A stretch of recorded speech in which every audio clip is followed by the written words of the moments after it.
नमस्कार मैत्रिणींनो, आपली सखी या यूट्यूब चॅनलवर आपले स्वागत आहे।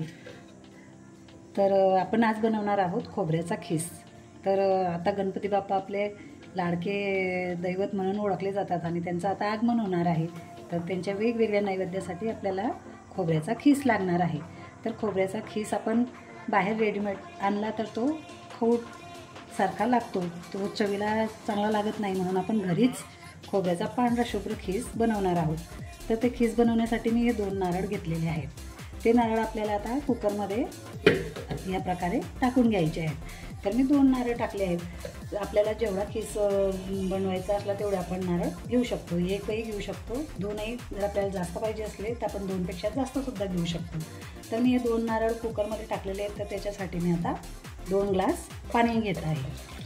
तर आपल्याला कुकरमध्ये 2 ग्लास पाणी टाकून घ्यायचे आहे आणि नंतर कुकर बंद करून आपल्याला गॅसवर कुकरच्या 3 शिट्या काढून घ्यायच्या आहेत। तर आपण कुकर आता गॅसवर ठेवलेला आहे आणि आता आपण या कुकरच्या 3 शिट्या काढून घेणार आहोत।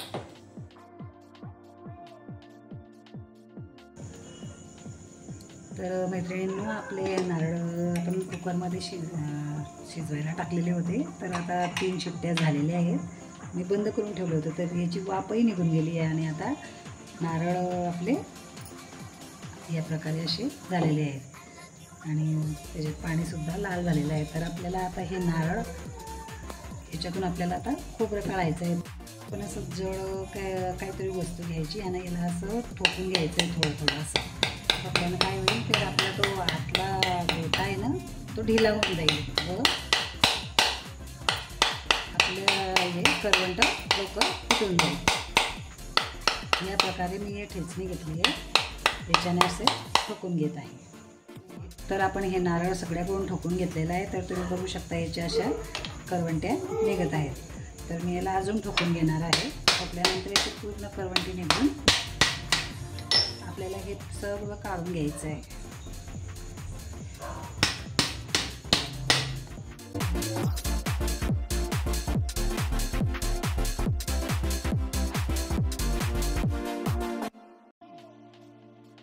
पाणी सुद्धा निघून गेलेलं आहे आपल्या नारळाचं आणि अशी करवंटी सुद्धा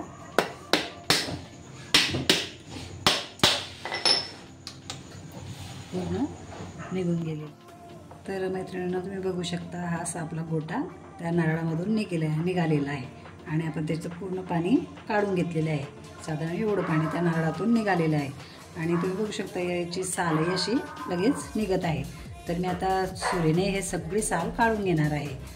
तर चला आपण याची साल काढू। मैत्रिणींनो, तुम्ही बघू शकता हे नारळ असे गोट्यांप्रमाणे निघालेले आहेत। तर आपण कुकरमध्ये लावले होते म्हणून असे पांढरशुभ्र गोटे निघालेले आहेत। याची साल अर्धवट तर ते कुकरमध्येच निघून गेली होती, तर अर्धवट मी आता चाकूने काढून घेतलेली आणि आता अगदी पांढरशुभ्र असे हे नारळाचे गोटे निघालेले आहेत। तर आपण आता यांना काय करणार आहोत, याचे असे बारीक बारीक काप करणार आहोत आणि काप करून मग यांना मिक्सरमध्ये या पद्धतीने आपल्याला हे बारीक बारीक असे काप करून घ्यायचे आहेत।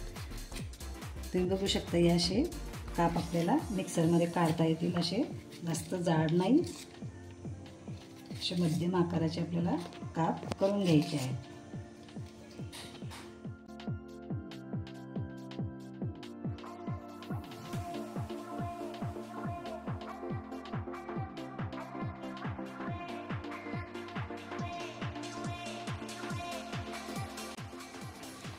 आता हे मी पूर्ण नारळाचे काप करून घेतलेले आहेत। तुम्ही बघू शकता की ते पांढरे शुभ्र आपले काप दिसत आहेत। तर आपल्याला हे काप आता मिक्सरमध्ये बारीक करून घ्यायचे आहे। तर हा आपला खोबऱ्याचा खीस आपण तुम्ही मोदकमध्ये वापरू शकता, तुम्ही लाडू बनवायला वापरू शकता किंवा तुम्ही बर्फीसुद्धा बनवू शकता। आणि आता आपल्या गणपती बाप्पासाठी आपल्या घरी आता रोज रोजच गोडाचं बनणारच आहे।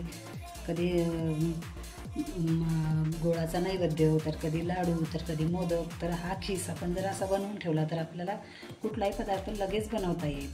तर म्हणून आपण हा नक्की बनवून ठेवायचा आहे। तर असं मी मिक्सरच्या भांड्यात टाकून घेतलेले आहेत हे काप। आता मी या मिक्सरमधून काढून घेणार आहे। तर मी हे नारळाचे काप मिक्सरमधून काढून घेतलेले आहे। तुम्ही बघू शकता की ते पांढरा शुभ्र आपला खीस तयार झालेला आहे। या प्रकारे आपल्याला हा खीस तयार करून घ्यायचा आहे. बघा किती पांढरा शुभ्र आणि सुंदर दिसत आहे.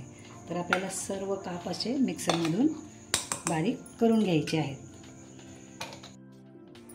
तर मैत्रिणींनो, मी हे पूर्ण नारळाचे काप आता मिक्सरमधून काढून घेतलेले आहे. तर एवढा आपला खीस तयार झालेला आहे.